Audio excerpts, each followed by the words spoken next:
內地及外地嘅朋友嚟到香港，想睇多啲香港嘅本土歷史，介紹一個新景點俾大家。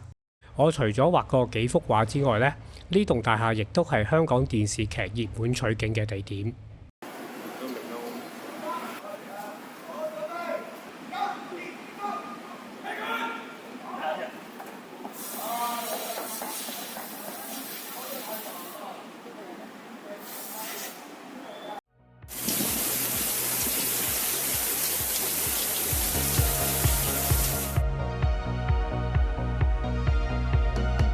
大廈幾年前開始用鐵柱支撐，好多人以為係危樓，其實樓上仍然有人住。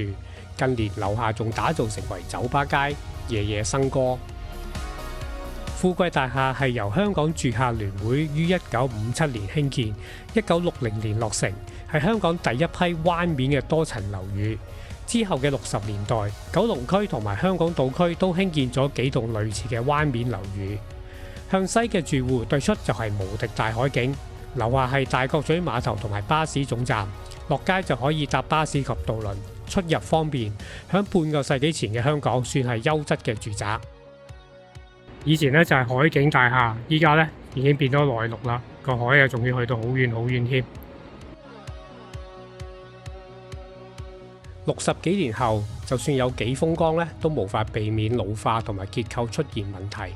但最致命嘅一擊係幾年前旁邊一棟舊樓清拆重建，由於估計打樁時會加劇樓宇結構嘅惡化，所以要用鐵柱支撐住整棟大廈，直至旁邊嘅新大廈落成同埋入伙，呢啲鐵柱都唔能夠拆除。行人響唔行出馬路嘅情況之下，點樣可以穿過呢條街呢？等我實地試一試。呢度穿唔過嘅，呢度穿唔過啦。瘦嘅穿得過，肥仔穿唔過。呢個肯定穿唔過，個頭都過唔翻啦。咁咪坐度飲嘢咪頂住咯。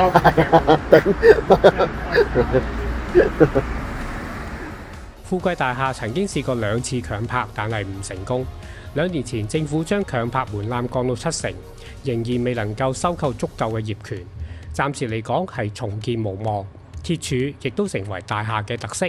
咁大家打卡之餘呢，亦都不妨了解下香港舊區舊樓宇嘅歷史，以及舊區重建、強拍等等嘅課題啦。咁啊，今集到呢度，大家有興趣快啲去行下啦。